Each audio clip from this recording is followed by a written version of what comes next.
UAP, unidentified anomalous phenomenon. Are they extraterrestrial, interdimensional, time travelers in origin, or are they simply a result of top-secret military projects, false flag alien invasions, PSYOP, drones, or other human-made aircraft?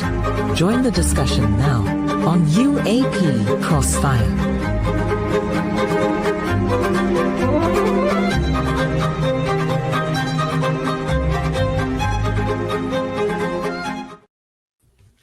Good evening, everyone, and welcome to UAP Crossfire, the show where four alpha males debate the existence of unidentified flying objects, aliens, and whatever's associated with them.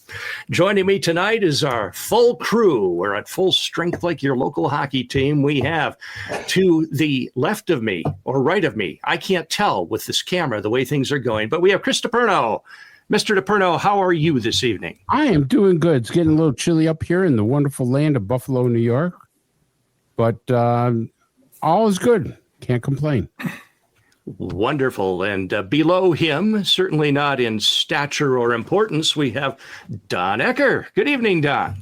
Good evening, Padre. How are you? I'm well. How are things going there in California? Great. I'm wearing my very special T-shirt tonight. Uh-oh. It says, I don't know if you can see it. No, I guess you can't, but it says curmudgeon. Not just a word, a way of life. An appropriately labeled garment. And last but certainly not least, our resident aviator and aviation expert, Commander Cobra. How are you? Good evening, sirs, and good evening, Padre. Great to see you all. Are you at the bunker in the Northeast tonight? Yes, the bunker is fully manned. The stockades are closed, and the animals are put up for the evening. And Zeppelin, the blessed pig, as my pastor, local pastor, said, and during services on Sunday, is sleeping soundly. What is that aircraft behind you tonight? Which one do you got back there? I'm going to move my head so you can see it a little bit better. That is the artist representation of a twin F-35 model. If you notice, the wing of the airplane it's much more delta shaped. And if you remember when the F-16, there was a version called the cranked arrow, the F-16 XL. So Lockheed doesn't want to lose market share, and there's a lot of concepts about building, based on the F-35, a twin-engine super F-35. It would still be a 5-category fighter or aircraft, not 6th generation like the F-47 is and the B-21. But that's I thought that was a really cool artist representation. The guy that does the artwork, if anybody's interested, just contact me on email. He does incredible interpretations of engineering documents and has some stylish stuff. Really good stuff. And certainly a fighter, Commander? It is a fighter. In that case, the F-35. Okay. And the joining of two successful aircraft into two of one is certainly no stranger to aviation. They did it with the F-82 twin Mustang.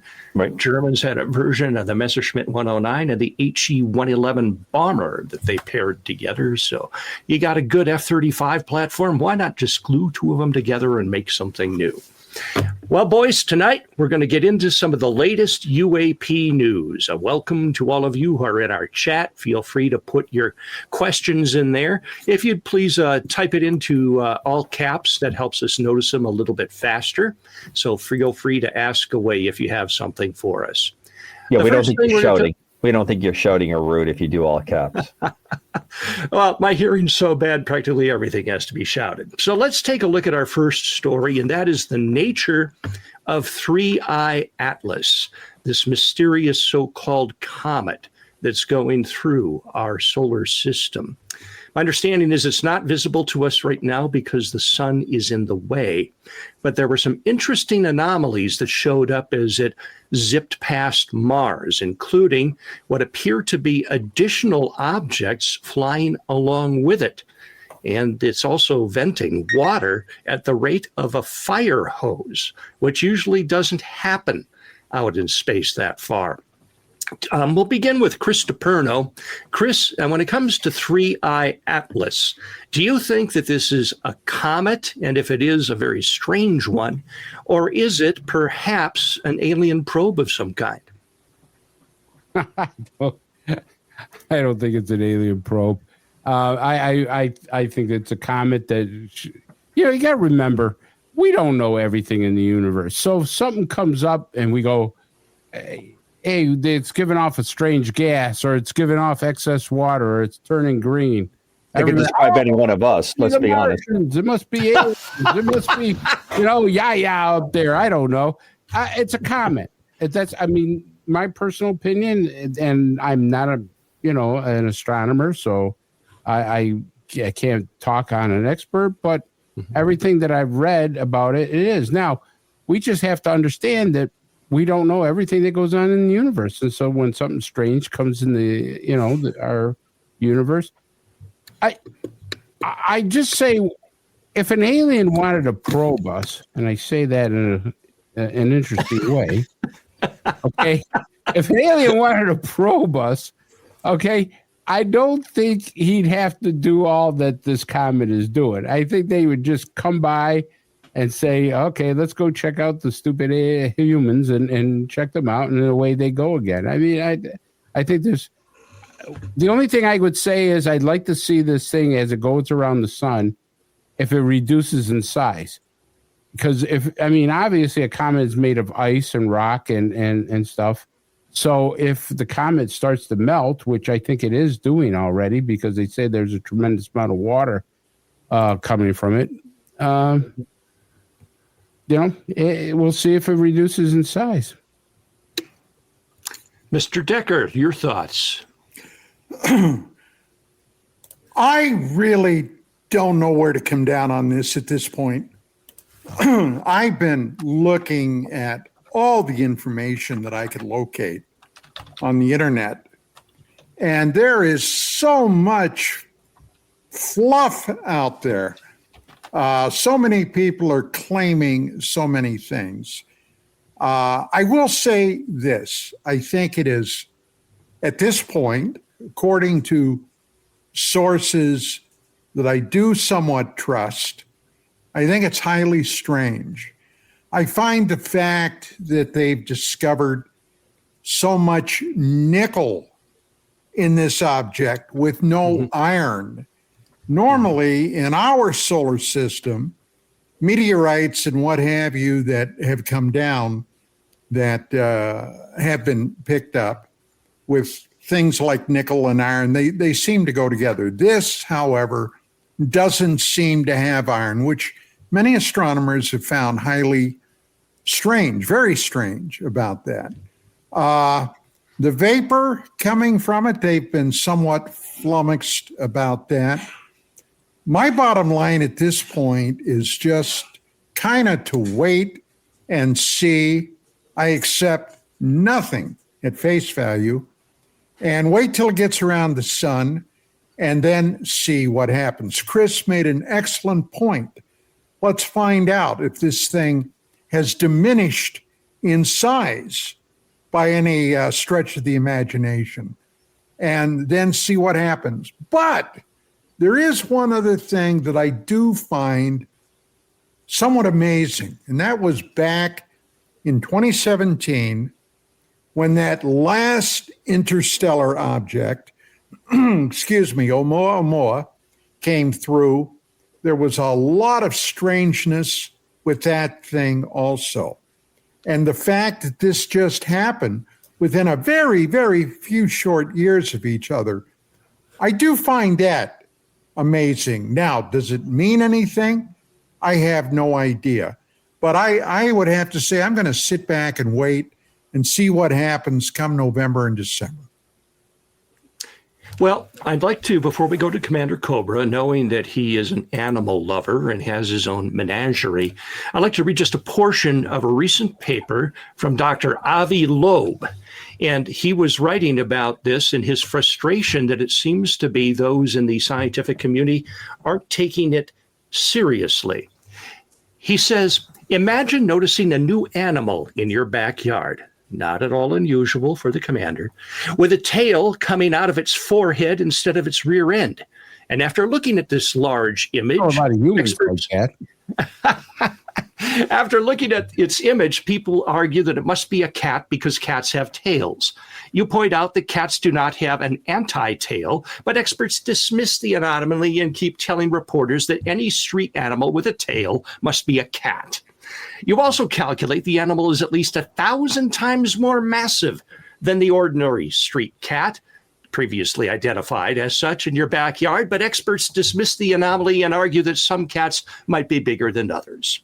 Then you realize the animal moves along a rare path, targeting specific assets near your house and sheds, materials with a composition of industrially made nickel alloy are coming off it, but experts ignore these inconvenient facts and claim that rare things happen all the time. And while you keep your focus on the animal, zealot influencers, bloggers, and science polarizers say loudly and considering anything other than a cat is harmful to science and dangerous to society because we all know that street cats are common. You write multiple reports about various anomalies of this animal, suggesting to keep an open mind about its nature, and the editor keeps handling your report on the anomalous mass of this animal, scrutinizing every wording that you use, and requests you describe the animal as a usual massive cat, not on speculative alternatives. And then the same editor goes public and makes negative personal remarks about you, and his boss explains that there's nothing unethical about this behavior. When you write another paper to explain the properties of the anti-tail coming out of the animal's head, known as physics, a different editor declines to process the manuscript for review by arguing, I believe that your results would be of a rather limited interest to the research community. So you can see what he's doing there. He's putting cat for the 3I Atlas. Commander, our resident animal lover, your thoughts on Mr. Avi Loeb's observations? Okay, I'll work backwards. I can't wait till you get the Degrassi inputs next, because Neil deGrasse is my other most famous science person that can't find a camera they can't be in front of, or a grant they can't put their paperwork in for. I don't know the good doctor, but I would say that anyone that of his caliber that would use the expression scientific polarizer, I find ironic. Now, I'm a pretty low species when it comes to the academics that these men are in, but I just do not quite buy the whole part that's going on. And I think Dr. Loeb needs to look back at, and I'm going to go right to it again, what went on in COVID, what's gone on in the past, where all these science and medical experts and the credentialed class pulled what they pulled during that. Trust the science, Commander. Yes, trust the science. And guess what? That science changes as we go.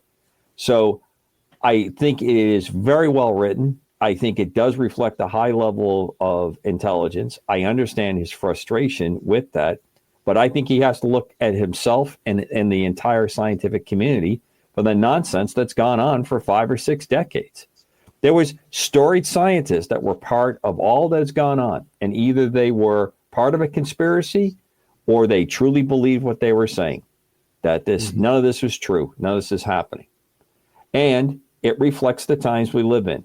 You look at something and immediately people have already formed an opinion of what it is based on how they feel. And that's nothing wrong with that. You can feel how you want to feel about anything. That's your right. And we now have a platform for every person on the planet that can get themselves a cell phone, that they can express that and be an influencer. Even better. This is all wonderful. The problem is no one wants to go backwards. Now, let's get to 3I. I think, one, it is an incredible event that we are living and being able to see. And I think we may have missed many others because we have never gotten to the level of reconnaissance that we can do in our solar system and into the near parts of the galaxy that we're in. I think it's phenomenal that we're tracking this and we're getting to see this. But I would note that we realized that an asteroid passed very close a year ago, and it just came out on analysis, and no one saw it. So it was obviously much smaller, but we still have a lot to learn. As Chris said, this is behaving differently, and we should be really interested in what's going on. Science used to say, approach this with an open mind. We don't do that anymore. Next, I would love, just for a couple minutes, to always talk about this. What an opportunity if we could land on this. Wow. A sensor that would now travel to wherever it came from and wherever it's going, and use that as a way to not have to expand, or put out any kind of propulsion, and just send back pictures wherever it goes and where it comes from. And now I think, could an advanced civilization have thought of that before Commander Cobra did? And I'm sure I'm not the only person that's thought about it. And that's what's happening here, that we have a interstellar visitor. It is a rock. It is a comet. It is whatever. And it's been hybridized to provide a base, just like we like to do with the moon. And we want to put things on the backside of the moon because it has the greatest view with the least amount of interference. I think this is pretty interesting. Last thing about this. I have not seen in my lifetime, next to the landing on the moon, as much interest that this generates in the general population of people I'm around. People that I didn't think really followed or cared about this. There are a lot of people talking about this, and I think it's phenomenal that's probably its greatest impact. So everybody, dig deep, throw a couple dollars in the envelope, send them to Harvard, and get the good doctor his next funding that he needs. Can I piggyback on that a little bit? There's something that, Absolutely. If you're asking for permission, only the Padre can allow who's going to piggyback on who. I Bless you, Chris. want to piggyback. I just love the piggyback. Anyways, so the two things that Roving and piggyback. Did you hear that? That's like the magic words for tonight so far. What, piggyback? Oh, boy. You said you loved the piggyback, and you said probing like 4 times in your opening monologue. Yeah, I you know what? You're right. Maybe I should go see a psychiatrist or something. I have no idea what's going on. You have the silverback. You don't have to go anywhere. He'll analyze you. Oh, then I'll jump off a bridge after that. So, anyways, here's the kind of thing that kind of struck me. So a lot of scientists are saying that, well, there's pieces of metal flying from it. It's falling off. There's a large amount of water giving it. And I've read that several times, that nickel or iron or whatever is flying some kind of metal. If this was some kind of ship, like some people are thinking, a probe or ship, it's got to be something like a 57 Chevy, because parts are falling off of it. I would imagine that if they sent a probe or a ship to check us out, it wouldn't be falling apart. And I wouldn't think that these aliens would be taking 1,000-gallon showers and flushing their toilets, out there. Do you hear the estimated age of this thing, Chris? I have not a clue. All I know is if it's been estimated, this object may be anywhere from 3 to 8 billion years old. Now, on the far end, 8 billion years, that's basically older than our star, Sol, or the entire solar system. How do we know that, Don? How do we know that? I didn't make the estimation. It wasn't me. It was astronomers. Well, oh, yeah. But I mean, how do they go about that? Does anybody know? I don't have astronomy in my degree, buddy. I can't say. You just can't say 8 billion years old. I want to see how you came up with that number. Yeah. I didn't come up with the number. That's what I've heard reported. Truly, don't kill the I'm just passing on the information, Padre. Truly, Trust the science. Trust the science. Don't kill the messenger. Yeah. Well, while we're on the subject, I want to go down a little rabbit hole here, because there's another near-Earth approach coming in 2029. Have you guys heard of the asteroid Apophis that is coming? This is an asteroid. They're estimating it's about the size of a football field. So let's say 300 feet up to 300 yards. So it's a big one. And it's been calculated it's going to pass so close to the Earth, it's going to pass between the surface of our planet and the geostationary satellites that we have in orbit. It may even take one out as it passes through. And of course, this is 3.5 years down the road. If this thing varies even just a little bit, and God forbid strikes the planet, and we will be able to see it with a naked eye, just zoom right overhead, it will hit with the force of 80,000 Hiroshima-class atomic bombs. If it lands in the ocean, they calculate that the tsunami waves will be between 100 and 1,000 feet tall, depending upon where it hits. And so my question, gentlemen, is do you think that Earth is preparing or should be preparing something to divert the trajectory of this object that's going to be very, very close? Mr. DePerno. I'll be preparing to get a whole bunch of ice cream and sit out on the front lawn. I mean, what are you going to do? I mean, 1,000-foot tsunami, you better get your, your inner tube so you can float. I don't know. I mean, to be honest with you, something like that is probably a planet killer. But, going underground isn't going to help. If something like that happened, I'd want to go in the first wave. I wouldn't want to be around suffering, trying to end the aftermath, because I wouldn't know how to live off the land. I'm a city boy. Oh, dear. Mr. Decker, your thoughts on that? Boy, I'll tell you what. All I can tell you with over the years, all the research I've done, especially into things like the Younger Dryas event, the cessation of the last ice age, this is not or would not be the very first time our planet faced a planetary-wide extinction event. That's great comfort. Yeah, well, it is what it is.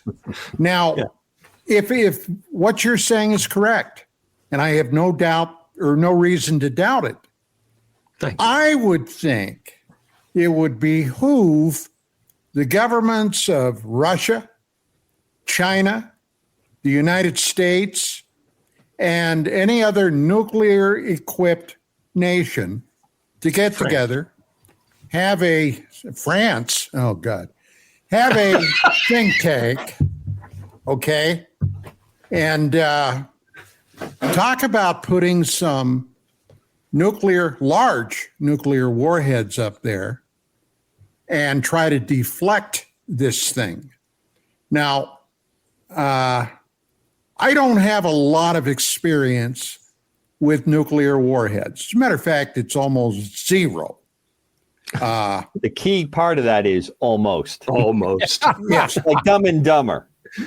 So what you're saying is there's a chance. Yeah. There's certainly always, I guess, a chance. But the bottom line is we are such right now, our planet is in such a chaotic condition. I'd be surprised if the right people are even aware of this right now. Yeah, only us, pastors, priests, prophets, doomsayers, and such. Commander Cobra, please tell me that you're aware of some military technology capable of annihilating or pushing aside this object. Nope. Oh, well, thank you. I appreciate your. Can I extrapolate from there? Yeah. Yes, please. Yeah. Feel free to treat this host as hostile and continue to direct these pointed questions to me. There's a million things to cover on this. Those calculations are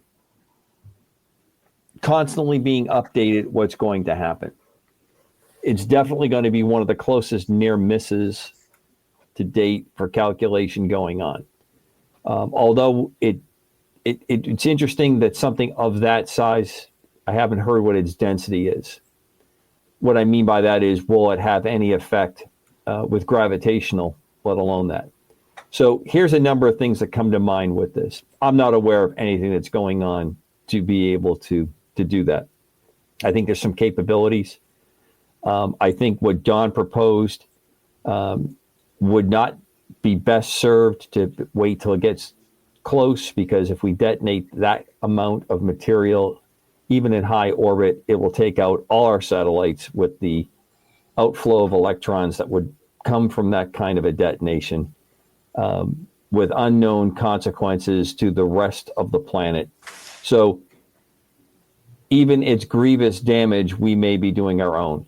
The other part that I think about is what it's going to do to the satellite belt that we have. Again, with gravitational influence as well as collision, which will cause more and more stuff to collide, make more debris, and then make it more and more difficult for other satellites to maneuver and do that. And we've become extremely dependent on that capability.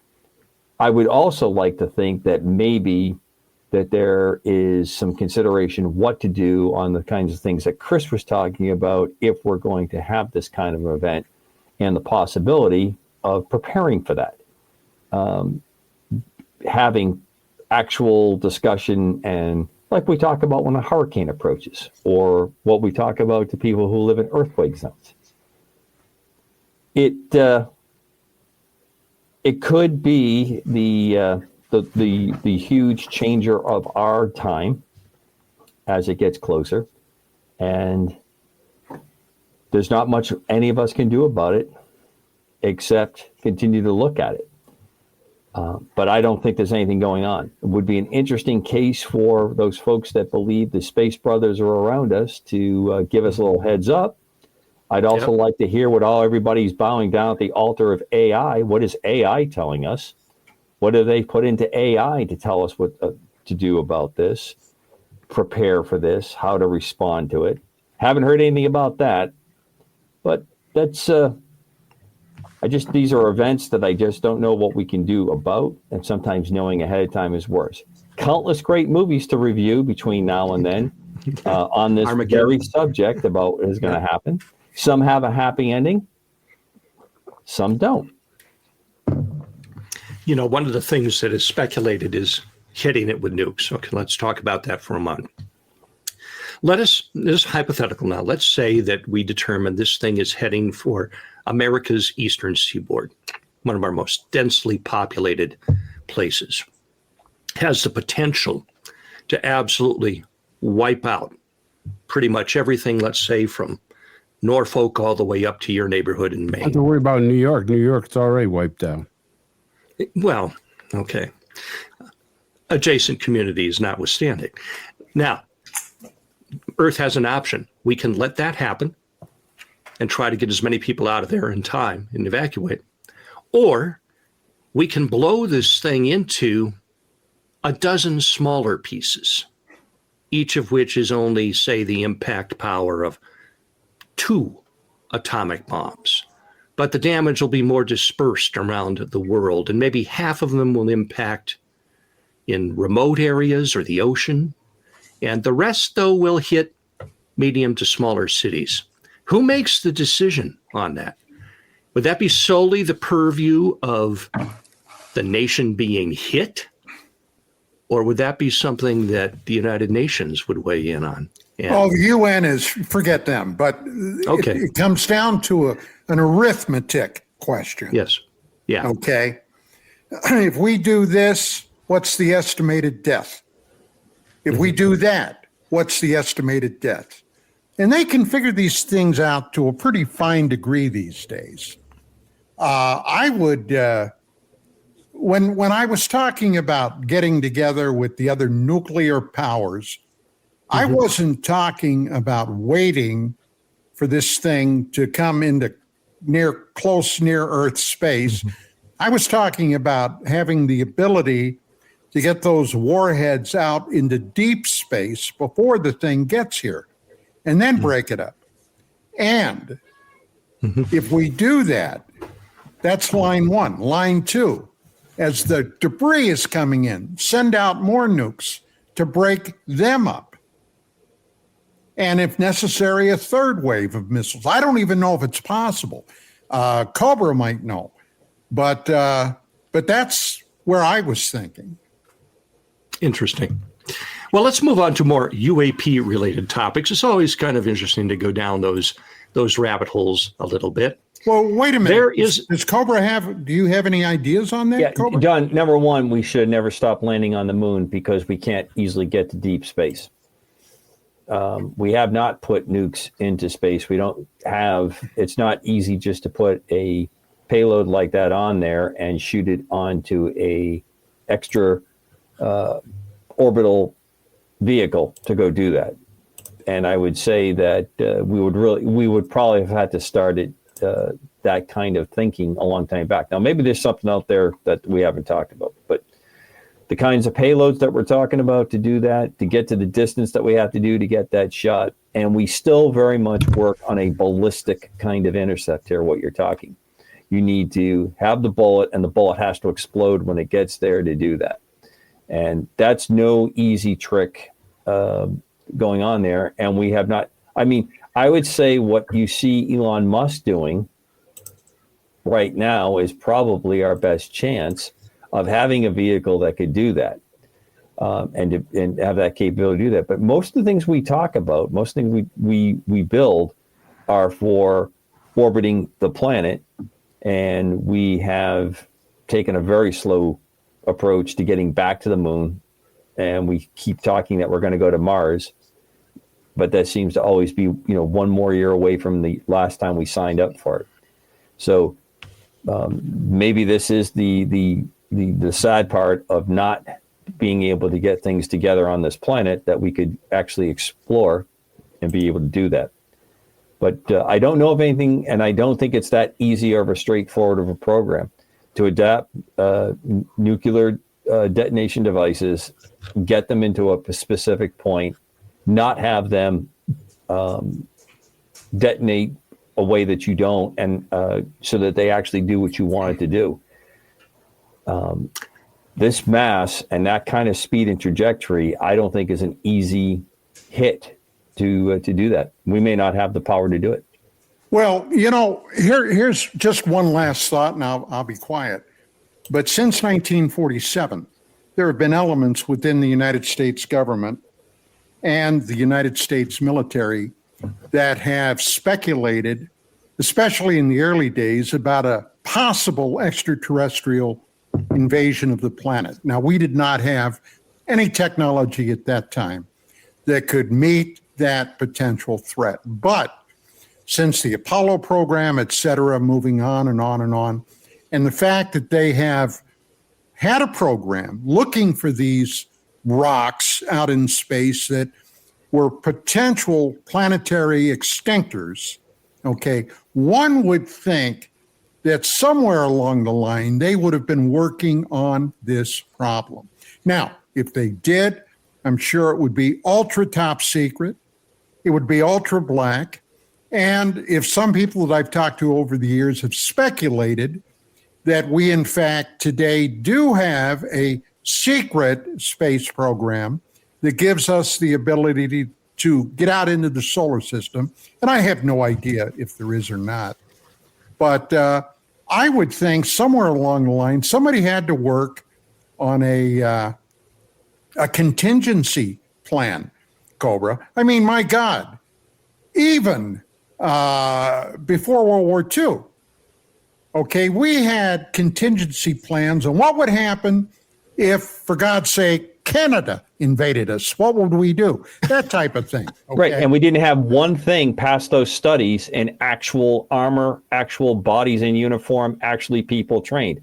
It took everything we had in World War II with all these wonderful studies that we did, and studies are fantastic, Don. We fought the Japanese successfully 9 out of 18 times on war games that were done in a war college. But we didn't have the ships, we didn't have the people, we didn't have anything mobilized.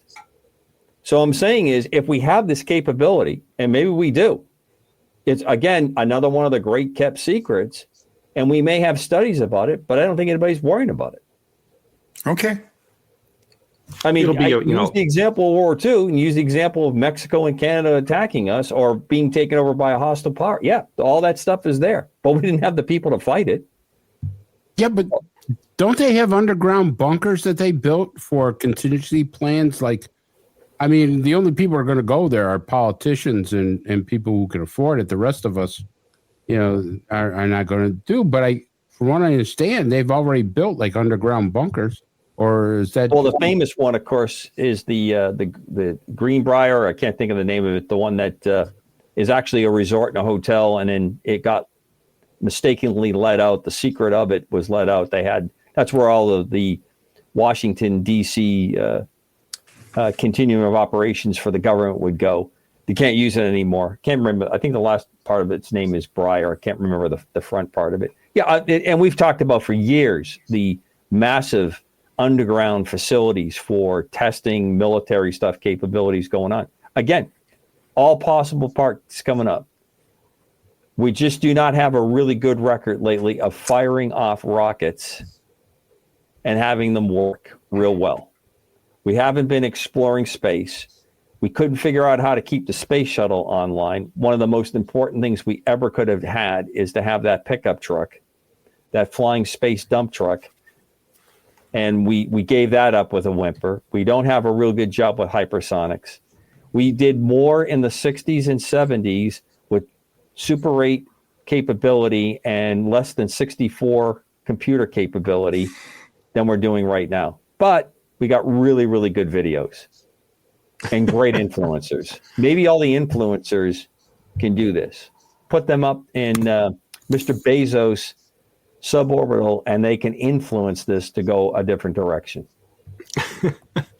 Be worth a try. Let's move on to our next topic tonight, guys. I want to talk about the alien DNA that may exist within humans. There's a molecular biologist named Dr. Max Rempel. He has his doctorate from the Institute of Gene Biology in Moscow. He claims to have found... There's a warning. There's a quick warning. Just, sorry, had to throw that out.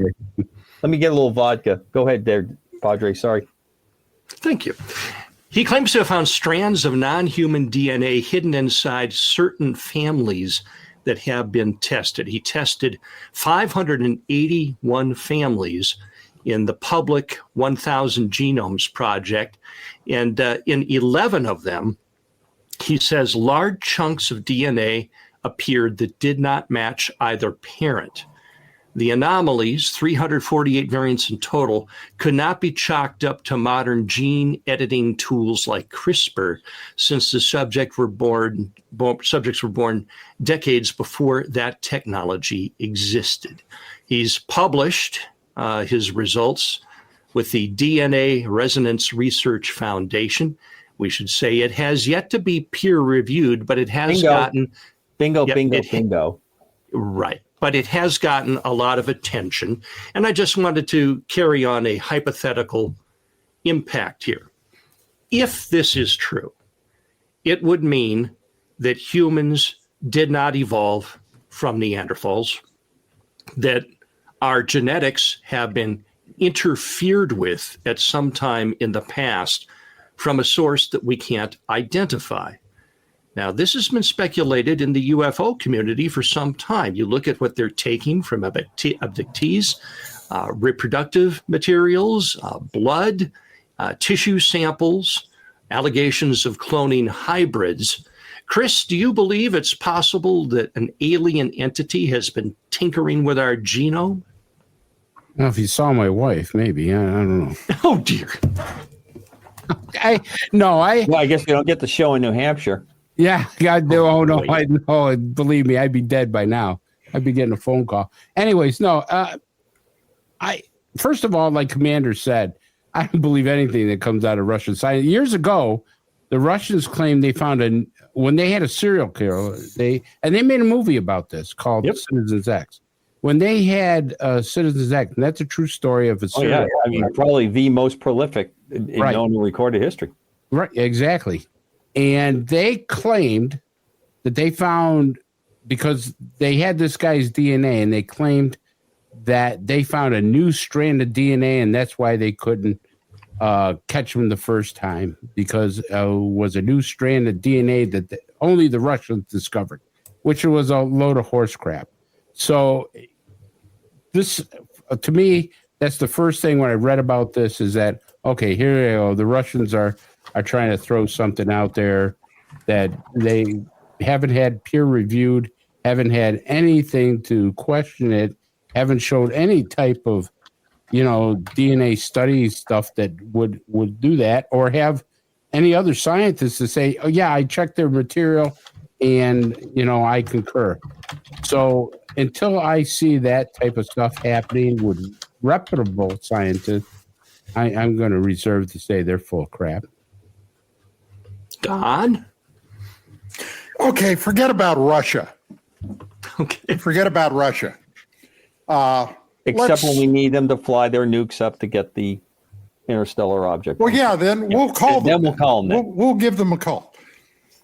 But all we got to do, and it depends upon where your mind is at, we got to go to the Christian Bible, okay, in Genesis. Yeah. And what does it say in there? That God Almighty did what? He took the clay of the earth, and he shaped the first Adama, the Adam, the first man. Then he took a rib. Just in case from we go one critical in his image, but go ahead, continue. He took a rib from Adam, and he created the first woman, Eve. Okay. Now, where did that come from? It came from the Hebrews. Okay. The Hebrew peoples. Where did the Hebrew peoples come from? They came out of Sumeria. Abraham, the father of the entire Jewish people, came from where? The city of Ur. What was that? That was a Sumerian city. Now, Sumeria goes back 6,000 years that we know of, probably before then. A lot happened between 6,000 and 8,000, 9,000 years ago, most of it unknown. For example, the city of Jericho, not to get off on a tangent, city of Jericho is one of the oldest cities known on planet Earth. It went back 11,000 years. Nobody ever talks about that. But that place has been around for a long time, which suggests to me that it was built up after the aftermath of the flood. That's my speculation. But anyway, to get back to Sumeria, they have extensive writings and records going back. And Babylon, the city of Babylon, which took a lot from Sumeria, a lot of their myths, so-called myths, their histories, their king lists going back 29, 30 plus thousand years ago. Okay. Is that all mythology, or were they records that somehow survived? And what do the Sumerians say? They say that a race of beings came down from the sky. They called them the Anunnaki, those who from heaven to earth came. They came down here originally to basically mine minerals from the earth. But their own workers, the Ajiji, ended up rebelling against them. So what did they do? According to the records, Sumerian records, they took early proto-human beings like Neanderthals, okay? And they mixed their DNA, the Anunnaki DNA, into these proto-humans to come up with the first worker, the Adam or Adama, okay? Now, I was exposed to all this way back in the mid to late 1970s. I discovered a book called The 12th Planet, written by a Jewish scholar who left Israel. He was born in the Ukraine. His family immigrated to Israel. He left Israel, went to the United Kingdom, graduated from the School of Economics there, was fascinated his entire life. His name was Zachariah Sitchin, and he began a quest that literally took him all over the world. And his basic series of books are called collectively The Earth Chronicles. all right? The 12th planet, the wars of gods and men, Genesis Revisited. A lot of these books, and I've read every one. I became friends with Sitchin, had a very close, dear friendship with him. And I can always say I've been astounded by the level of scholarship he poured into this. Now, he has his critics. He has a lot of critics. He has critics that suggested that he actually couldn't read Sumerian. And I just have one thing to say about that. Horse shit, okay? Sitchin was a brilliant, brilliant scholar. And he suggested in his books, this is what happened. And basically, I got to tell you, I am on board with the man. I think there's no doubt that the human being, Homo sapiens sapien, was a biologically created creation initially. That's where I come down. Now, I'm ready for your slings and arrows. Cobra. So, again, I find the source to be quite questionable on that, and I made the remark earlier. He lives in San Diego, by the way. Well, that's fantastic for him. Just went to school in Russia. Yeah, well, again, fantastic. Then all the more reason why I want to know where the peer review is. On this particular subject, we have a lot of interesting things. Did Neanderthals live alongside Cro-Magnon? There's a lot of debate about that. I've seen evidence and all that. Was there interbreeding between Neanderthals and Cro-Magnons? Or were they separated out into different groups that were competing? Again, there's new information and new theories that come out all the time. I think what Don puts and postulates has a lot of fitting parts of that. What was the data source? Where was he taking these samples? Were the samples taken here in the United States? Were they taken worldwide? 23andMe. 23andMe. So we're doing that off 23andMe, a group of people who can't keep the company going. And then we're going to allow all that data to be just out there for anybody to go skim and scam on. Fantastic. I think that there's a strong possibility that we've had activity, as you said, Padre, when you started this particular piece of the show. There is a lot of interest, it seems, with visitors in reproduction, in what we have. There's countless stories that follow the same themes repeatedly about what people experience and what they report they experienced. And as Chris often brings up, a number of people, when people cry out for Christ in certain situations, they're able to break these situations. I think it's all mixed in very, very nicely. But the particular part of this, and I'm not in the mood for it, is I like the speculation of the science. I'd like to see where that goes. I'd like to understand the study. Because I think a lot of valuable things do sit in the dark. And what I mean by that is, it was a Russian mathematician that actually pioneered stealth technology. And that was in the Soviet years. And he came up with how he talked with calculations and equations, how you could shape a vehicle that radar would not easily reflect off of it. And it was pretty much just not cared about within the Soviet Union. And it was the folks over at Lockheed Skunk Works, another mathematician was familiar with the work. He came up with the way to take that. We had the ability with computers to make something that's not easily flyable. It's not a stable aircraft. It requires computer input, like most of the planes that we fly nowadays do, to successfully fly. But the diamond shape, as they talk, or the hopeless diamond, as it was referred to, the prototypes, all that mathematician actually did get to come to the United States after the Soviet Union fell, and he did get to see a 117 up close. So his work, which he never envisioned would ever go to that direction, did come up. I bring all that up because maybe this is one of those studies that someone will grab later on to go with it.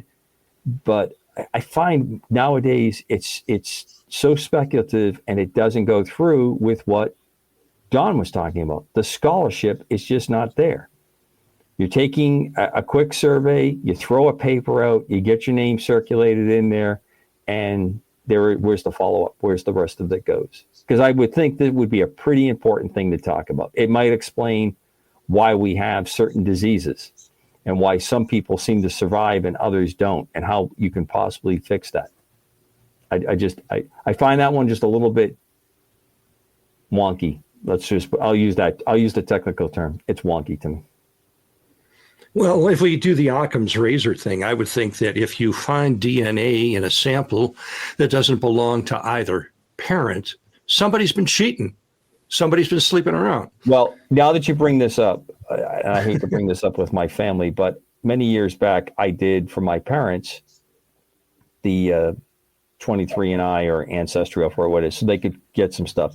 And my dad, very much, the Irish guy, he's, high 90s or something Irish, maybe a little Scottish.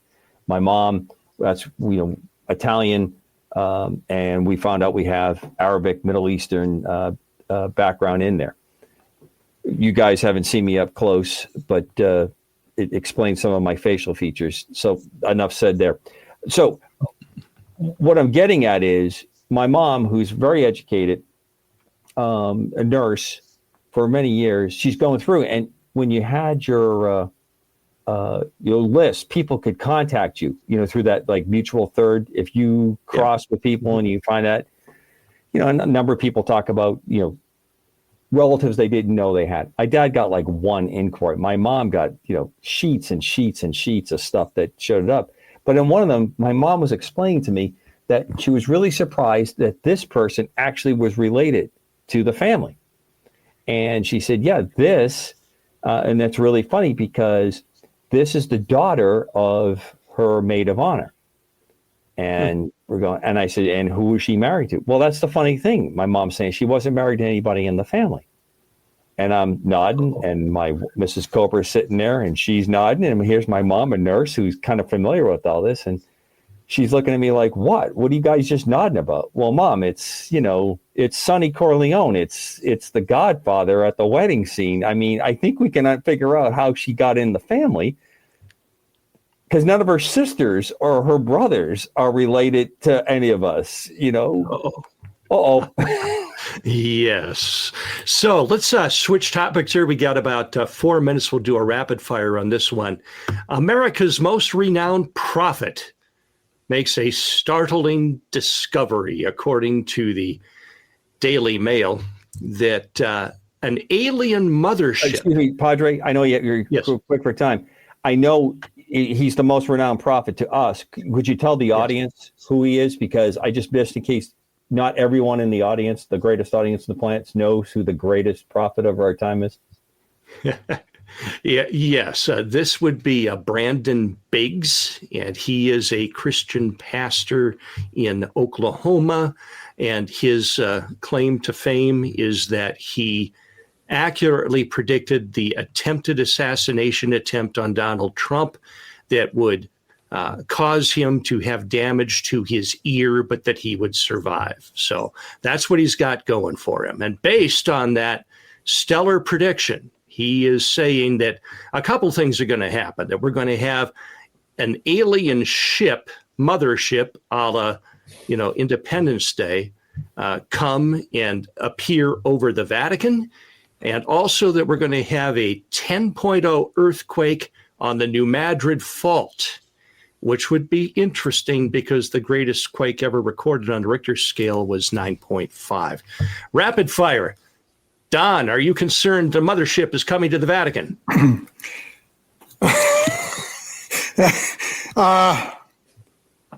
If it happens, I'll believe it. But, look, because he suggested prior that President Trump, there would be an attempted assassination on him, and his ear was affected. You know where my mind immediately went when I heard that? The Antichrist. What is one of the things about the Antichrist? Okay. Mm-hmm. The thing is, he's going to suffer a head wound that should have been fatal, but he recovers from it. Now, I got to tell you, I expected the uber left to come out with that when that happened to President Trump in Pennsylvania. That's what I expected. Didn't happen, okay. I was sure that one of the things that they would be screaming about Trump, besides he's a Nazi, a fascist, anti-democratic, okay, Adolf Hitler, etc., ad nauseum, I expected the Antichrist. Didn't happen. Maybe it'll happen in the future. I don't know. But if a ship shows up over the Vatican, then ask me again. Okay. Very quickly, Chris, you were raised Catholic. Your opinions on aliens wanting to visit the Vatican?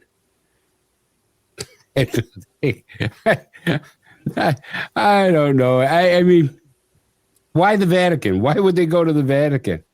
Why? I mean, exactly. You know, yeah. What's the big deal about go? I mean, they want to go to the Pope and say, "Hey, we're here," kind of a deal. I mean, the Vatican's already said there could be life out elsewhere. So, I just wonder why he's picking the Vatican. Commander, number one, Vatican, been there a couple of times. Fantastic, beautiful place. That Michelangelo, great painter. I really dig it. That might be part of the reason. On a slightly more serious approach, maybe some of the artifacts that the Vatican has is something that they would like to get back or something they would like to change the batteries on. There's been a lot of interesting things that have been buried at the Vatican. I would have picked Jerusalem, personally myself, as a place for to happen. I can think of some other places on the planet that would have that, but I'm with Don. Let's regroup. I want to go to Chicago. And then they'll never come back. Yeah.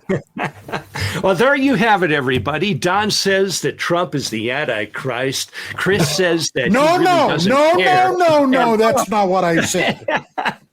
And Commander Cobra says that the batteries are being delivered to the Vatican. On that note, we'll wrap up our first hour. Cappuccino, right around the backside of Vatican City, there is a cafe that puts a cappuccino to die for. It is worth traveling the entire More probes and galaxy. backsides coming up in the second hour of UAP Crossfire. Stay with us.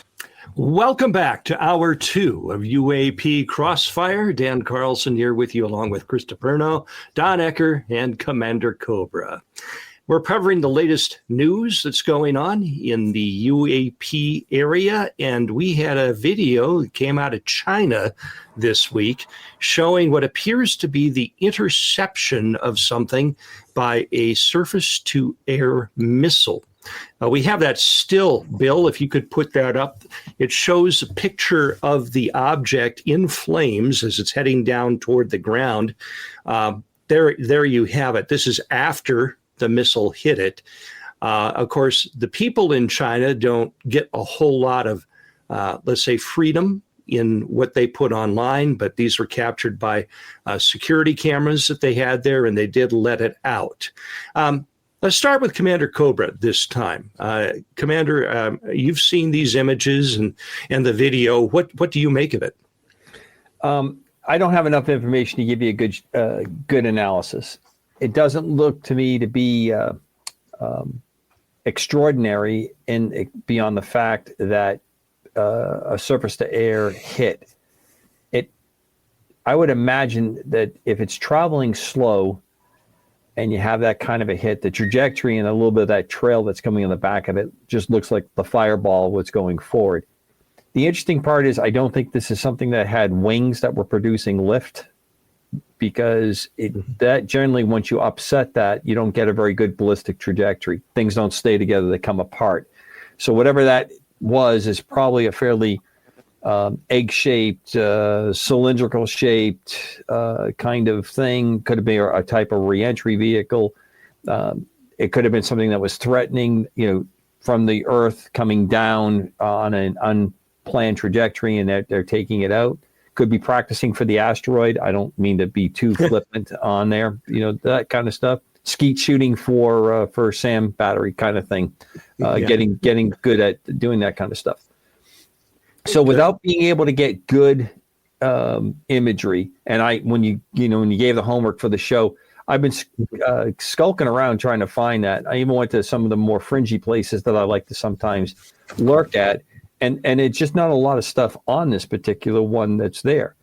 It gives me kind of a feeling. I'd like to see what the PRC had put out in the press in their version of TikTok. What's happening there? Was this a practice? Was this something that had gone errant on a test that they wanted to take? Is this something that was coming into an area that they didn't want, or was it something that was purveying over a sensitive spot? It's really hard to tell just by that on there. But we made a remark on I think it was you that made it, Padre. It looked a lot like an Iron Dome kind of situation. The only thing that's different about the Iron Dome part of it is usually you see a few things going up to do the intercept because they like to have multiple runs at it. And you see some kind of a change in whatever it is that it hits, because you're going to have parts of it come up. This looks like it's just ignited and it's a fireball coming down. So it's a curious thing. And then, I don't have a really good feel for what this is. Okay. Don, your view. Well, it's coming out of the PRC. And like I am often want to say, I am very skeptical about any pronouncements from the PRC. What I saw was a fireball. And with basically no other real data, hey, it was a pretty fireball. And that's about the long and the short of it for me. Chris, your view. I got to agree with Don. Anything coming out of the PRC, I'm very speculative about. Russia, PRC. I mean, and they haven't been truthful about anything. You can go back to the COVID days when China was saying it came from a bat, and I won't get into that. But anyway, so the one thing that strikes me is, so you got a object, or let's call it a flying saucer, UFO, that travels God knows how many miles to get here, uses an incredible speed to get here, evades all that's in outer space that could destroy it, and one of our missiles takes it down. I mean, we've clocked these things going at 7,000 miles an hour. We've clocked these things going at incredible speeds in the blink of an eye, and one missile takes it down. Okay. Well, Chris, I've heard a couple of people say just recently, Chris, that the balloon that got hit by the Hellfire is just proof that the UFOs can absorb it and deflect it. Well, oh my! I guess they didn't have their deflection shields on this one, but I mean, I just don't think that something that's traveled all the way here. Two things. One, I don't believe that they need headlights. So anytime you see this and they say, "Oh, they got their lights on," I go, well, "Okay, whatever." And then I don't believe that a missile is going to take this thing down. That's my opinion. Yeah, I personally think that we're looking at a training sort of a situation. We're developing this Golden Dome system that's supposed to be operational in the not too distant future. You can bet that China's developing something similar. They're not quite as forward with what they're doing militarily to their public. And I could see where someone, who is sitting on their balcony in a Chinese city and sees this happen might speculate as to what it was they were looking at. But I think it has a pretty terrestrial origin. Can I just add one thing? Because Commander Cobra said something a while back on another show, and it really struck me. He goes, sometimes we put out things that we want the other people to know. And it just dawned. I said, that was a great idea that he had. Maybe the Chinese are doing it to us. Maybe they're saying, no, I'm not going to believe it. No, stop that. No, it's a wild guess, isn't it? Stop the silly talk. Well, here's the one I want. Here's the one. Just real quick. Okay, this happened. You can't get crap out of the PRC. How does this stuff slip up? Exactly. When we saw people, the buildings were being doors welded shut to keep people in during COVID, when they were responding to it and all that going on, people died for that. Tiananmen Square, you got a little clip there. Normally there's nothing really covert about how this came out. Again, a little bit suspect. If this happened and this was going on, why would the PRC even allow this for an instant come on? Unless they're going to pack and say, yep, Space Bros tried to come in, we took them out. How hospitable of them. Well, all right. Look at us, how powerful we are. That's what I mean by that, Padre. Yeah. We took out space aliens. We took out ETs. Well, that should make them side with us in a coming conflict, I would think. Okay, we have a UFO sighting in Texas that is quite interesting. It took place September 8th in Trenton, Texas, just after 8 p.m. Eastern Time, when a pair of witnesses spotted a pyramid-shaped object moving eastward for at least 2 minutes. And they got some pretty good video of this. We do have some image of that. If you could put that up. No, this is the one over LA. We'll talk about that in a minute. The one in Texas is the other object. I sent a link to the video. In any case, this thing, it is triangular, but the orientation of what you would think a normal aircraft would be, which would be relatively horizontal to the ground, this is moving horizontally, but it looks like it's oriented vertically in the sky. Otherwise, it's a black triangular object. And so it mystified me a bit. Chris, did you have an opinion as to what that was? Well, I'm looking at the actual picture now because I pulled it up here. To me, it looks like a fighter jet. I mean, but there's no exhaust coming from it. So it's a little suspicious to me. It's not perfectly triangled in such a way, but it does have. And that's Los Angeles video we're seeing now. Yeah. Yeah. But anyways, the one in Texas, it just reminds me of what, and Commander would probably say I'm wrong. It looks like a swept wing F-4 Phantom. Yeah, but it doesn't have any much of a fuselage. No, and that's where I'm saying I'm a little suspicious because I don't see any exhaust from it or anything like that. So, and no noise was reported. That more. Yeah, Don, did you render an opinion on that? Yeah, you may not like it, but tomato. Okay, tomato. 80 years, people have been seeing weird things in the sky. All types of things, everything from bell-shaped objects to the tic-tacs to flying discs, flying saucers, triangles, you name it. What's it mean in the bottom line? What's it mean? Not a damn thing. Just another oddity in the sky to talk about. Until somebody, can get some pictures of one of these things landed, go up and hopefully interview the occupants. All I got to say about it is ho-hum. Okay, Commander Cobra. Well, my obsession with anything that's got the triangular shape. So thank you for letting me have the cleanup slot here to try to talk about this. Chris makes a very interesting point on the Texas piece, and the Los Angeles one. I have some interesting takes as well. Its orientation, as you were talking, Padre, doesn't put it into what we would say something that's creating lift would need to do. It's in an orientation that would say that it is more rocket type, where you're using some kind of a thrust to do that. But Chris astutely points out, just can't see any kind of, visible kind of exhaust going on. And you can imagine that if you've been anywhere near a Harrier or the F-35B, when you get something that's creating lift and it goes into a vertical kind of component, even though it doesn't have afterburners, you would see heat. You would see the distortions of what's going on around it. None of that stuff seems to be there.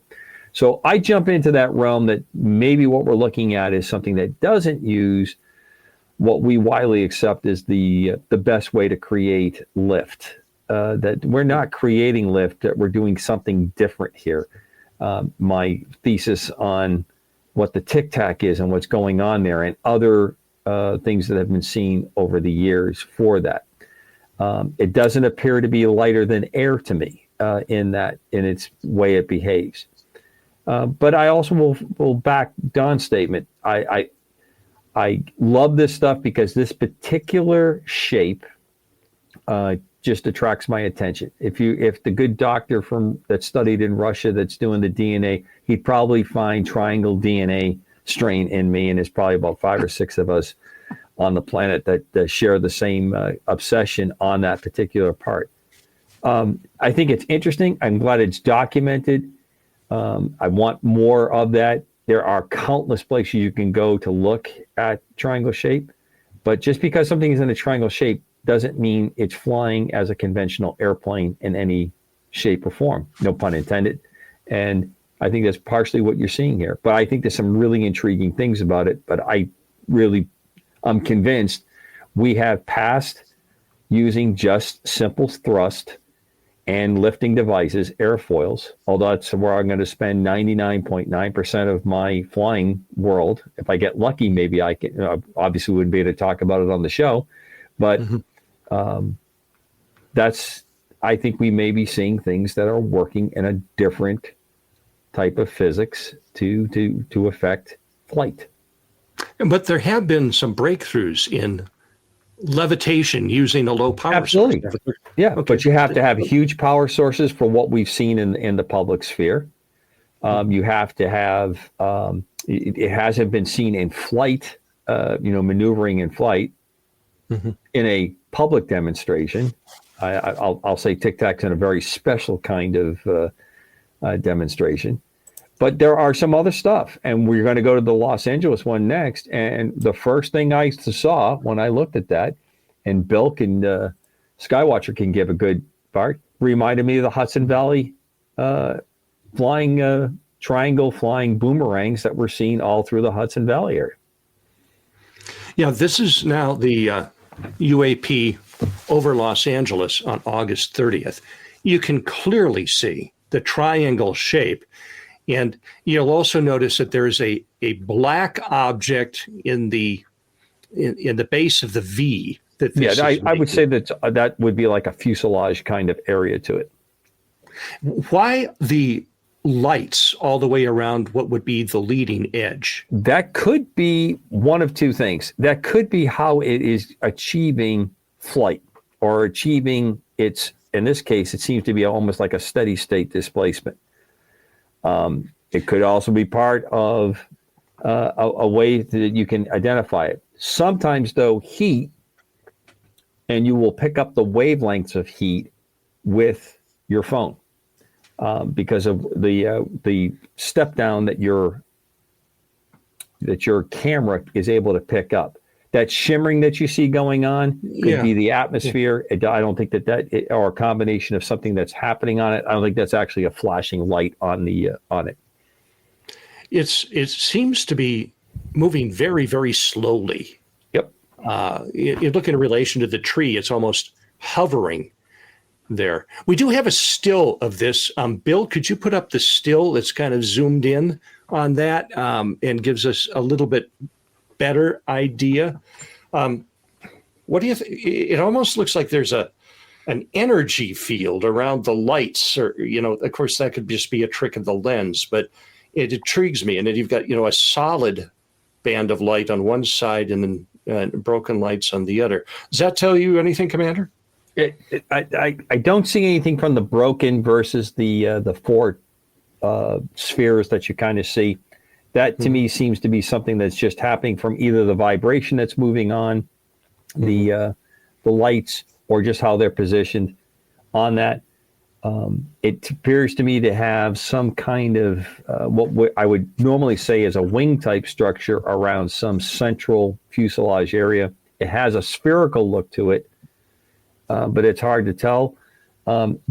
When they say it disappears, if you saw how dark that is, and those lights, and then when they said it disappeared, that is a fairly old trick of you illuminate, you can actually light blind, and then when it goes out, it goes away. Now, no sound, it's hovering.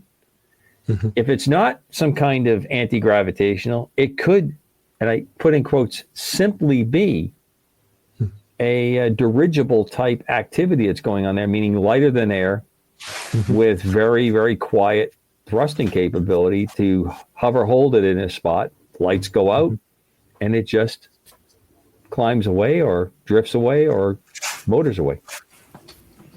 Don, your thoughts on seeing that footage in the picture?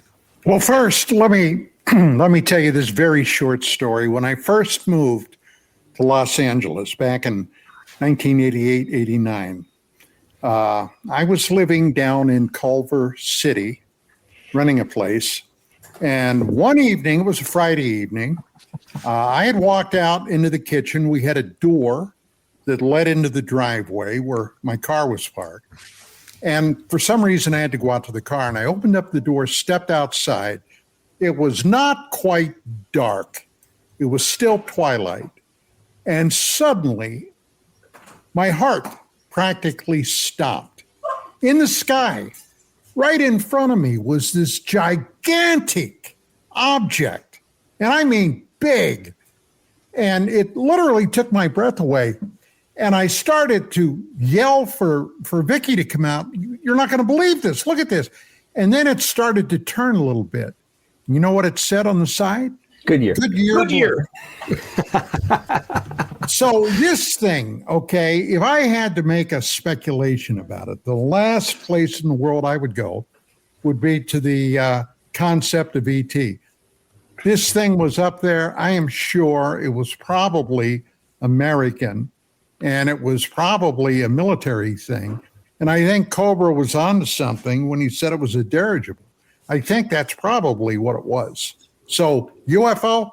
Nah, I kind of doubt it. Okay, Chris, your thoughts?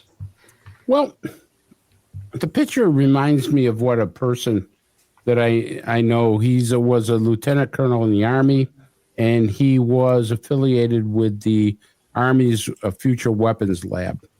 I think he was either the person that ran the lab or was the XO to the lab, and he was a top appointee there. And we got to talk about UFOs. And he says, well, you know, Chris, he says, we have stuff that can fly, you know, without traditional propulsion. And he said that. And that's why when Commander talked about the egg-shaped stuff, at first I was like a little skeptical, but then I remember what he said and I jumped on board because I think the egg-shaped Tic Tacs are ours. And also I think a lot of the stuff that we see in the sky is ours. They test it all the time, and sometimes we get a glimpse of it and sometimes we don't. But this particular thing right here, I remember him just saying, he says, Chris, when they have the lights at the bottom of the ship, right, that's ours. The triangles that you see or the boomerangs that you see that have the lights at the tips, and Commander was right. He had told me that's not lights. Those are propulsion, some kind of propulsion system that they use with plasma. But if the lights are at the bottom that you see, that energy source is ours that we reverse engineered. The ones that are at the tips are the crafts that we reverse engineered. So I think that's ours. I think could be a dirigible. It could be one of our top secret crafts. But I think it's ours. There seems to be a lot of resurgent interest in lighter than aircraft in terms of dirigible. And my question then would be, is something that big and that slow moving, I would think would be very easy for, in a contested airspace, very easy to shoot down. Is that true? So I'm going to take you back to our friends from the PRC that like to fly balloons. And Yeah. we had to go up over into the 40,000 foot range to shoot a missile, and the missile didn't want to lock on because there wasn't a lot of heat source, and they actually had to do like a ballistic hit because it didn't detonate it. They actually had to puncture the balloon. So the reason that balloons, dirigibles, blimps, the reason that they're so popular is they're not fast, but they can stay up for a long, long time. If you have minimal ability to station keep, meaning you can stay in, like hover into an area, you are able to be very quiet, have very little power that's needed to keep it in position. If you're willing to let it fly around the globe and just use currents, and you can change your position effectively by going up and down, usually some kind of ballast control. They're great for cargo. That they've been experimenting with that for years to go do that. The company that took over in England, it took over the I think it was Lockheed that developed the Sky ship there. There's a lot of good reasons to use lighter than air.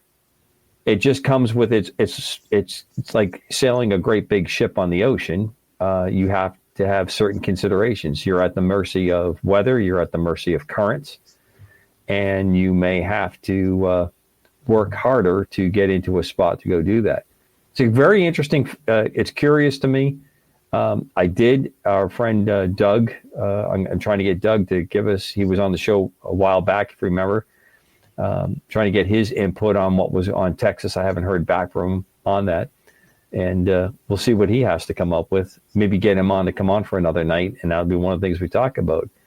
But we have I know for without doubt, without any proof to point to an aircraft, we had something that flew all around Europe that was a combination of lighter than air or neutrally buoyant that used propulsion.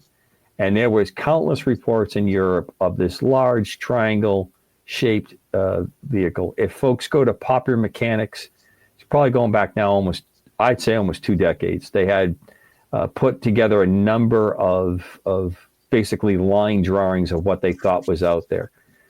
And people talked about, as Don just described it, they stepped out into the darkness, they looked up, and what they realized is there was something there. It was nearly silent, and it blocked out the stars.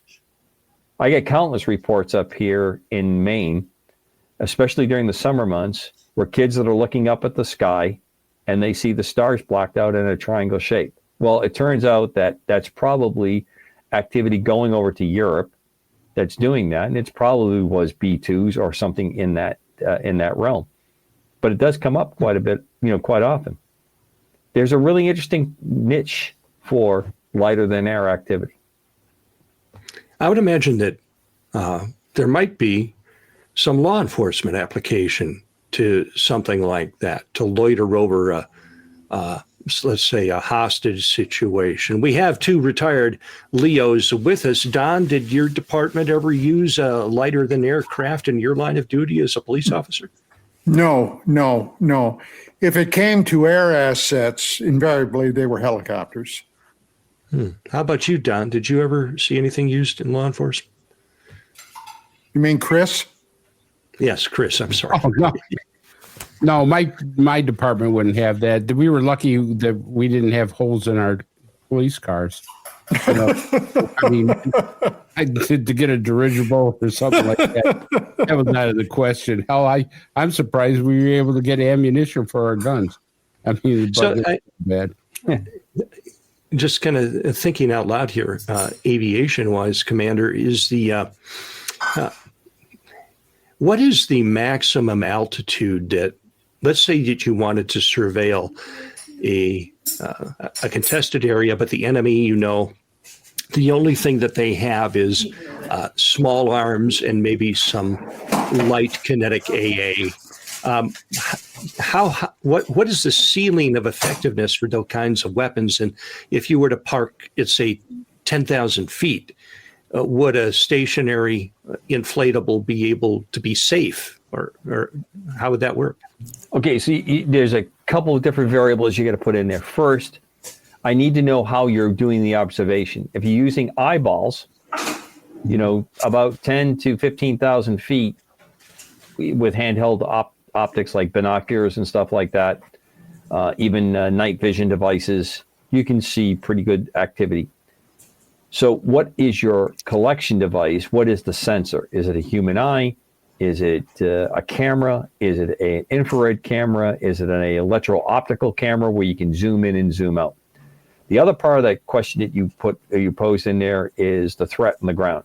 Most small arms fire, you usually work about 5,000 feet or higher above the surface, because that generally keeps you out of most small arms fire. Not all, but most. In the case of lighter than air, if you're not giving a very good radar return for something there, now that's going to make it more difficult to target something that has a seeker head on it or the radar to guide it from the ground. So that is probably one of the attractive things about that. So how you're looking at the surface, what you're looking for, and then the last factor that needs to be always brought in is what's the weather. If you have weather, then you can't see the surface with a visual type capability. And you will degrade things like infrared with certain layers of the heat will be distorted, so you can't get the heat difference. Or if you're over an area that just doesn't prevail, allow you to do that. So you either have to go lower or higher. Now, if you use things like SAR, which is synthetic aperture radar, or microwave level type radar, those will have certain effective distances, and you have to couple it against what your threat is. So you might be willing to go lower if you're not easily detectable, if you're quiet, if you're stealthy. Stealth is just not the radar return. Stealth also applies to how you are seen and how you are able to be picked up orally, as well as what's going on in the electromagnetic world, i.e. radar or optical solutions.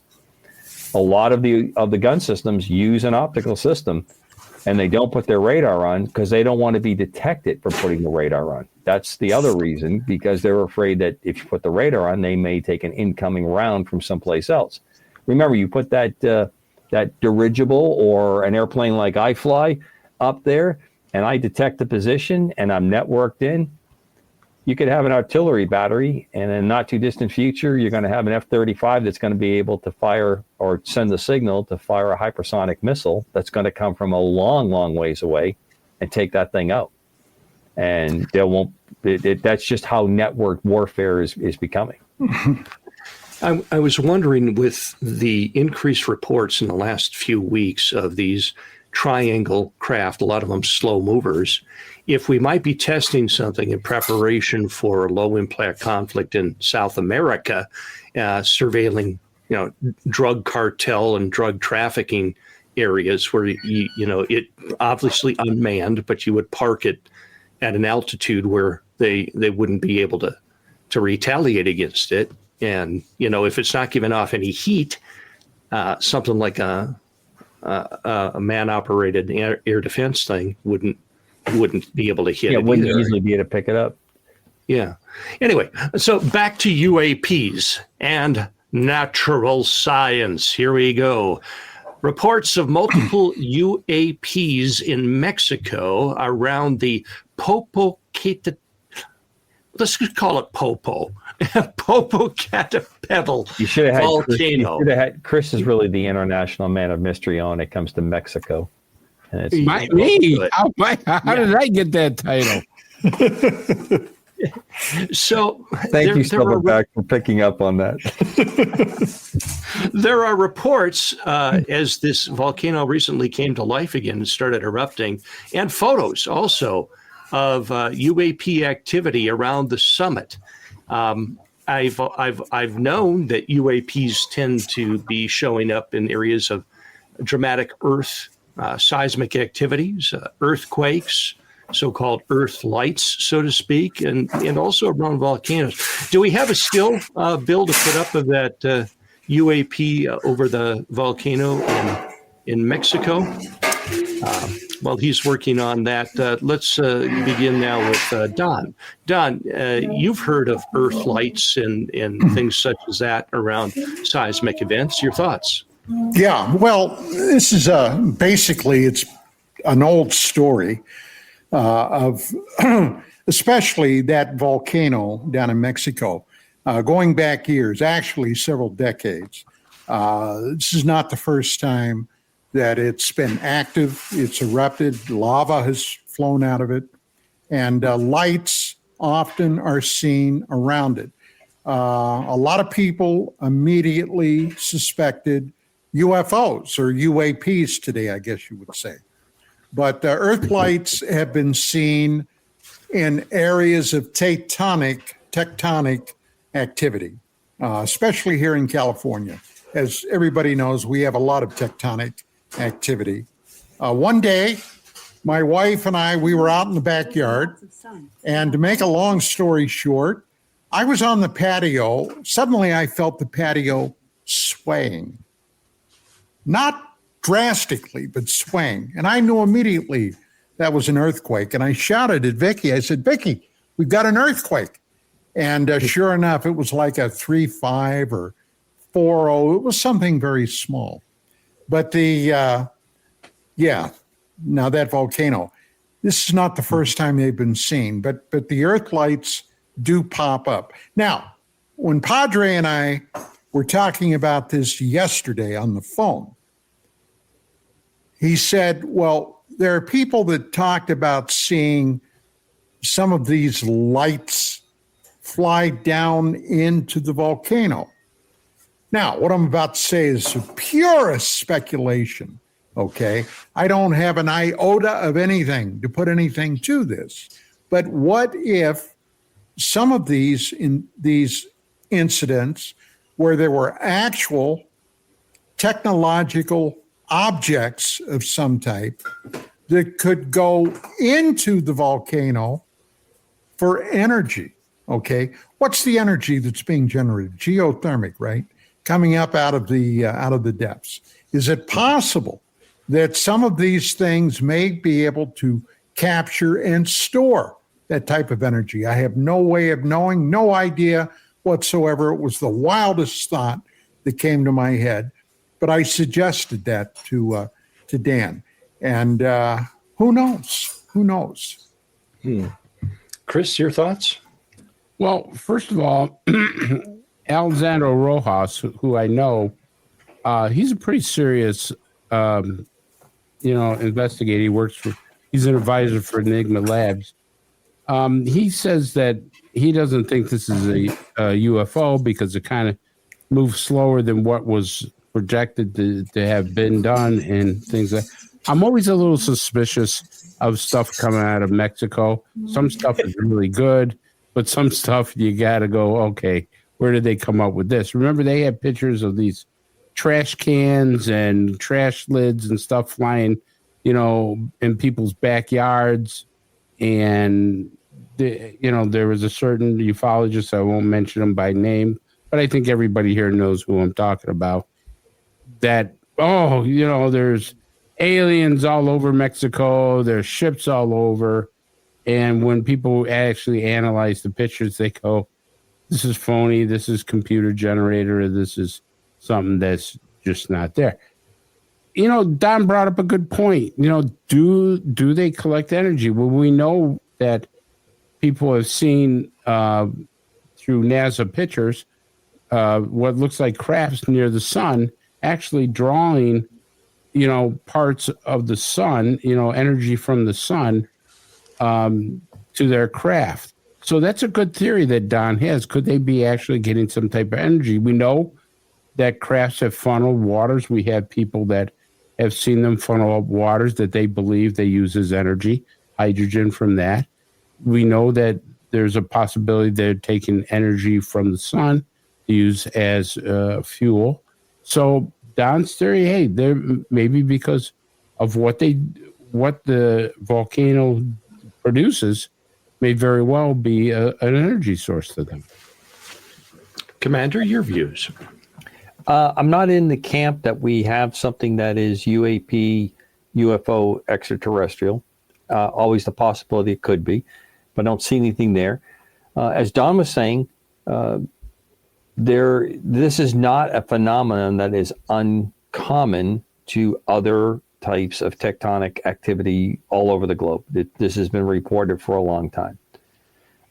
And you have extreme heat that's going on here, so that has the ability to create all kinds of visual effect. The other thing I'd like to comment that Don brought up, if we do have a craft of some kind in there, that craft is not following any kind of conventional flight, once again, going on there. You can't fly, especially jet engines, but even reciprocating engines, you can't fly very well anywhere near a volcano. Begin with, the heat turbulence is pretty amazing.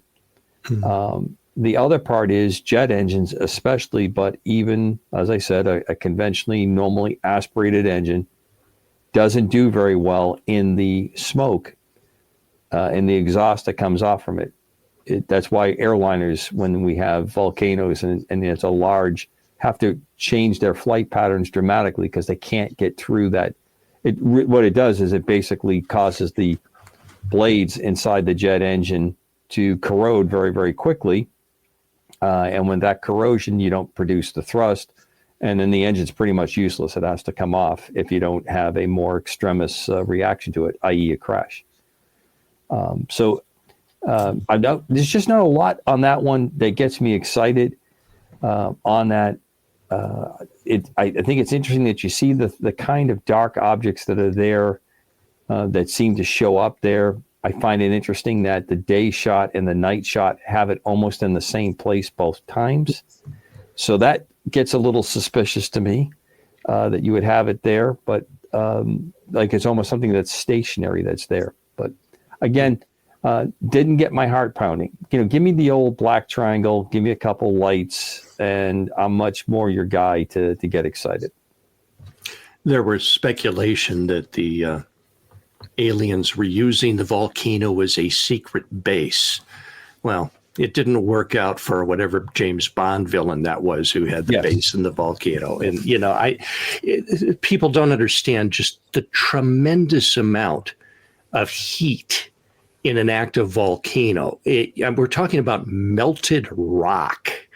Those are extremely high temperatures. And for a craft to fly into that heat, it would have to be made of something that we completely... Or it's the ability to make a force field around it that would allow it to operate in that kind of extremis.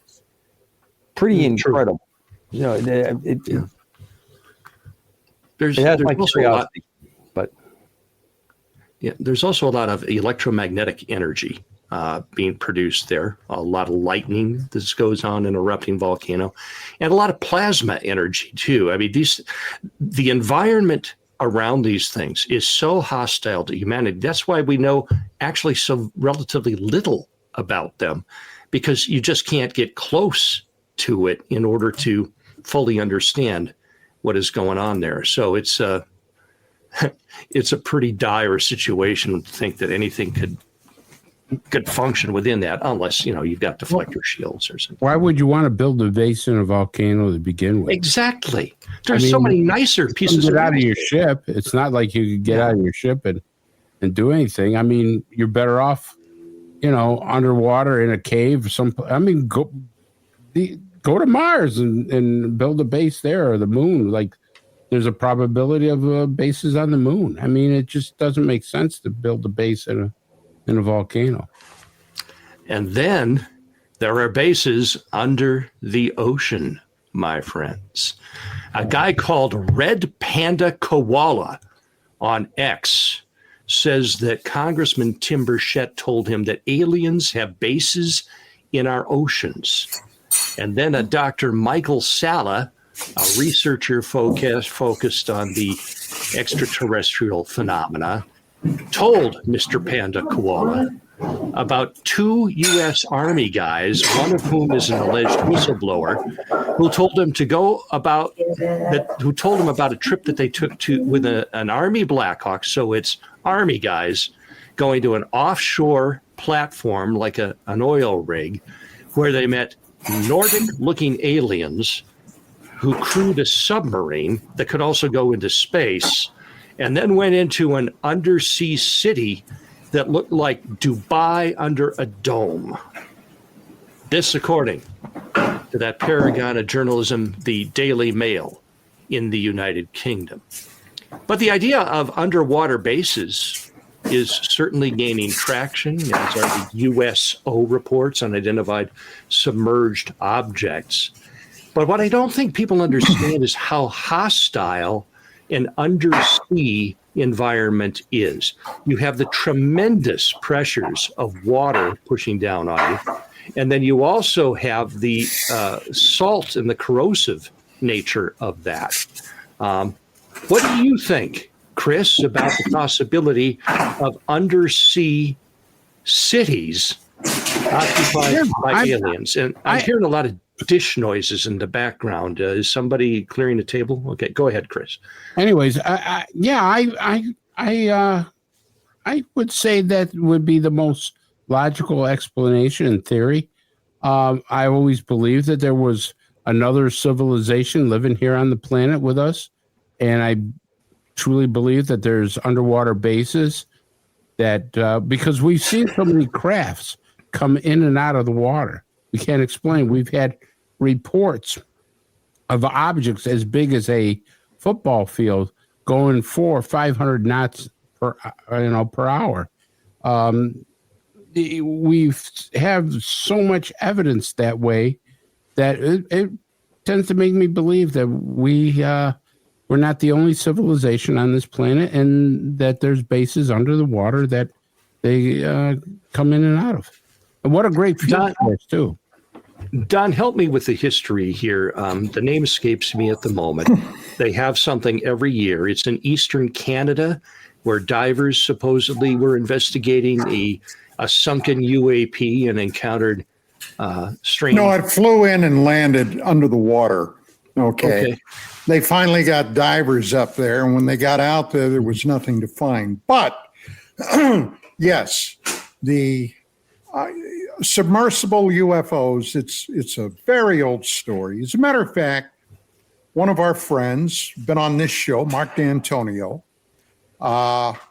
worked under contract with the U.S. Navy and was on board a submarine when they encountered a fast walker traveling in excess of, I forget now the exact speed, somewhere around 200 kilometers an hour underwater.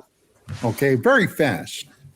And later on, he was able to, he had to meet with a naval admiral, and he asked him about it. And of course, the admiral shut him down right away. There's nothing I can talk about that. So the Navy is very aware. Okay, and we've heard these stories for years. Now, my now very sadly missed deceased friend, Richard Saraday, had been a school teacher down in Santa Monica, down in that area. And his kids knew that he was very active at the time with UFO Magazine and on my radio show. This is long before KGRA.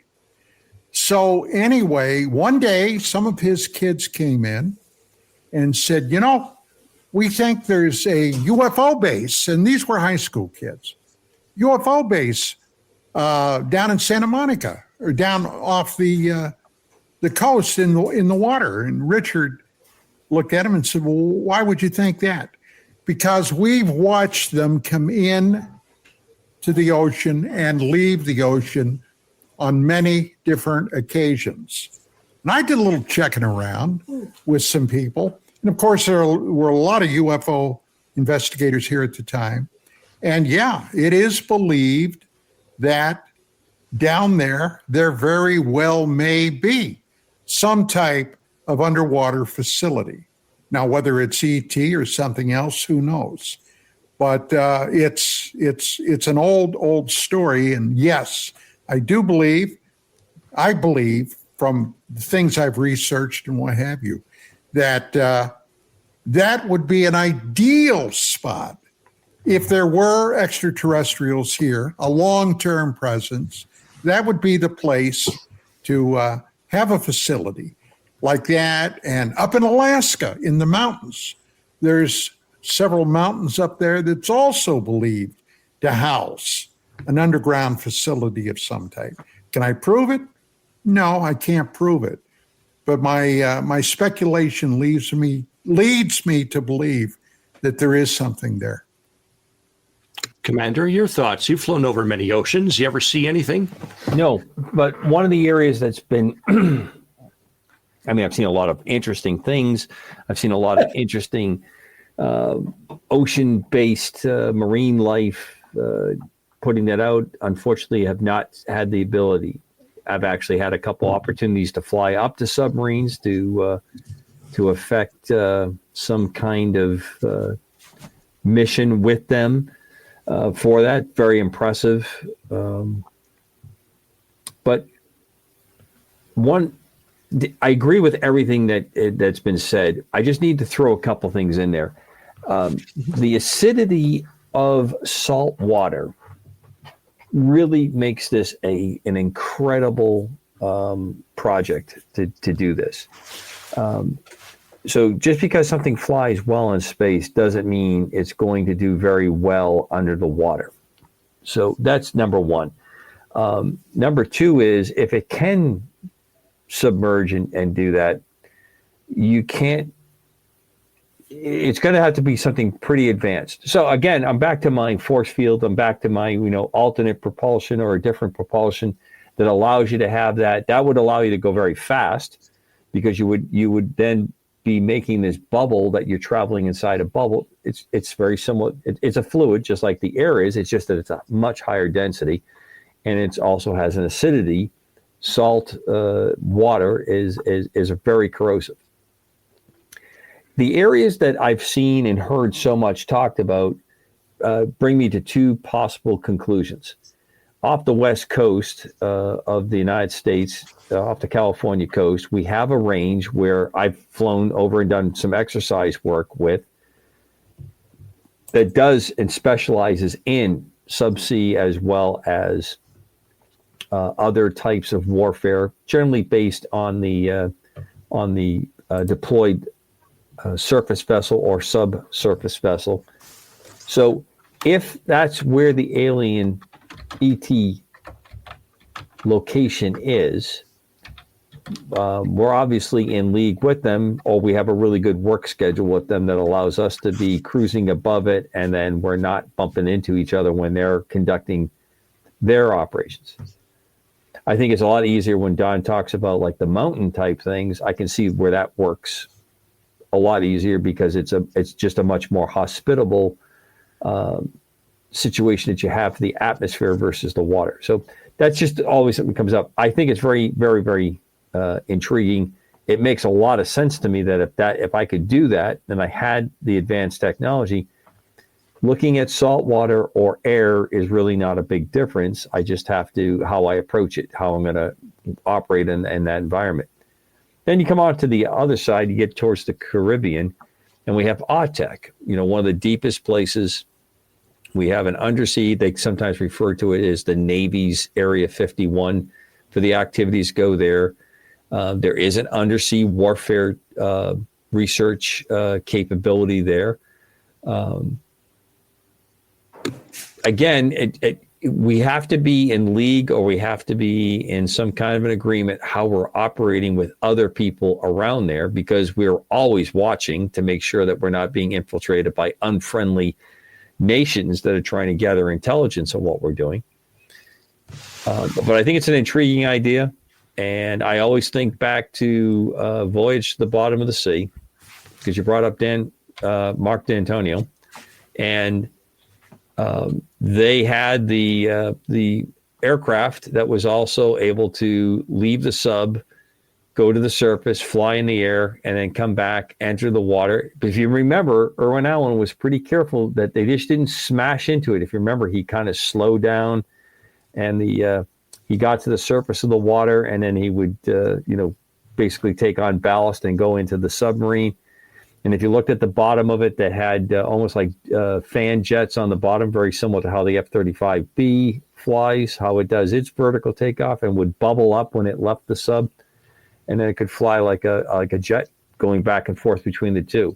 Mark D'Antonio did some work on UAVs that left the sub and did that. And you can go online and see where that came out, because one of them didn't make it back to their sub after they were done. And that's a capability that's unclassified, that's known out there. And I'm sure what's classified is absolutely amazing. So that concept does exist, but it comes at a lot of engineering to do what we want to do with the materials and the propulsion that we have. And who can forget that TV show that ushered me into the interest of UAP? It was called UFO. Oh, God, yes.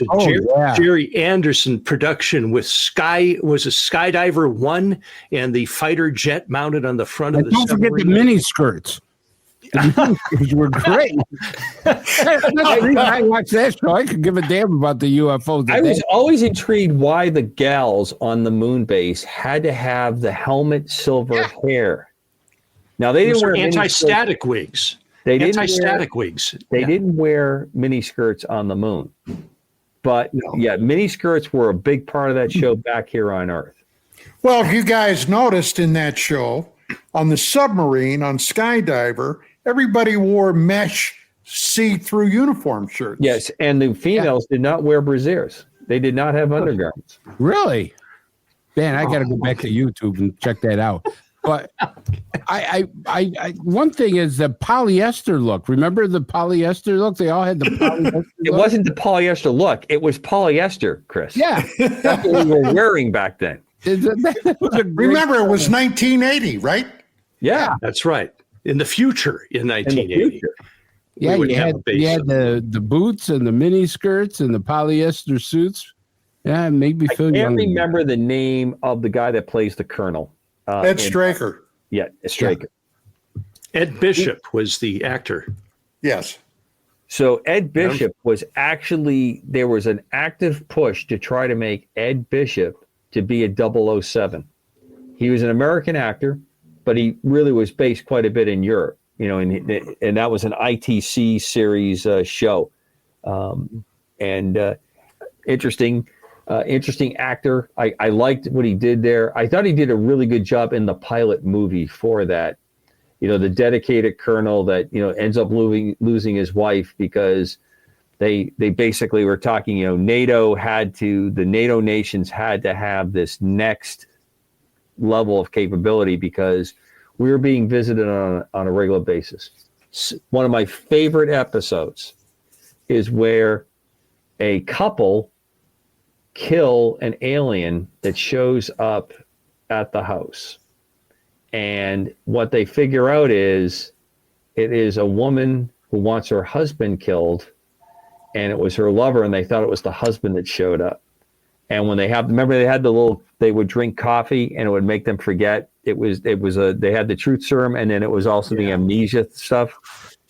And they figured it out, and the poor guy gets killed. They couldn't do anything about it because they couldn't give it away. So, well, for our younger viewers and listeners, if you have not yet seen the program UFO, it's a prerequisite for listening to this broadcast, and we encourage you to check it out wherever cheap videos are sold or ancient archives of television are offered. That's all we have time for tonight, gentlemen. It has flown by.